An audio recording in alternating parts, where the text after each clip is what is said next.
Brady Tolliver with STL TV here at the Mothers Against Violence March. This event is part of a long string of events that are taking place due to the violence in our communities.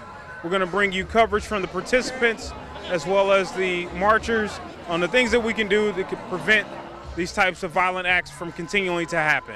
Mothers in the community are tired of the senseless violence and hope this march will create a unified movement. Let's check in with Alderwoman Hubbard. What this event means today for our community is mothers that are putting the violence in our community on notice, letting them know that we have to take back our community. We have to have a united front. We have to rid it of this violence. And when mothers get involved in stuff, we both know that things normally change. Now a word from James Clark on how we can prevent this.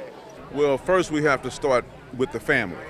So at this point, we need families to become more active in the lives of family members, and we can no longer turn a blind eye if we see one of our family members involved in any negative behavior, any detrimental behavior, especially behavior that could lead to senseless crime and violence. So it starts in the home. Then we've got to get our neighborhoods back in order.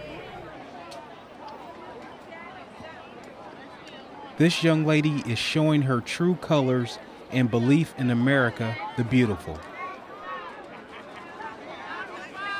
It's important for folks to come together and bring some attention to this crisis that's going on in our community.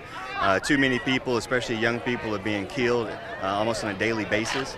The city finds itself at almost on pace for a 20-year high in homicides. And so this is just the community coming together saying we're fed up with it. And we are demanding that the city change some policies and commit some resources to improving the situation. This was truly a family-friendly event. Barbecue and the American flag. It's things like this march right here that we're trying to stand behind, because women, we have to stand up. You know, it's the mothers. People think that all the mothers are crackheads and nobody's at home with their children. We raise our kids the best we know how. Once they get in these streets, we don't know what'll happen. And sometimes you have to be doing anything for violence to hit home.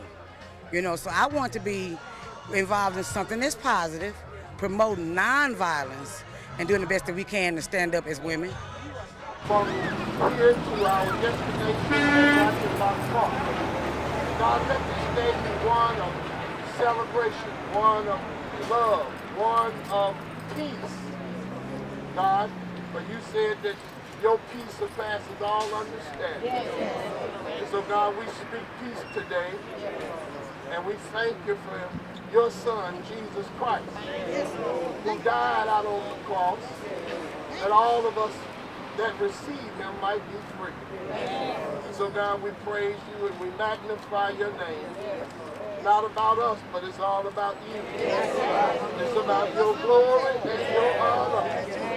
And we do give you the praise today, the glory and the honor. In Jesus' name we pray. Continue to believe in something bigger than us to shift the negative energy. Listen as our men of faith give us verses from the good book. Perfect verse. The scripture says, he that winneth souls is wise. What this Bible is telling in essence is that in order to connect with a person, you must understand their need, their concerns, and then as a result of that, showing that you care is an inroads once again, develop a relationship with the young people.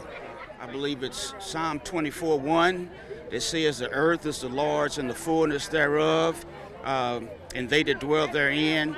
And North St. Louis belongs to the Lord. This ground is just as sacred as the ground in Jerusalem.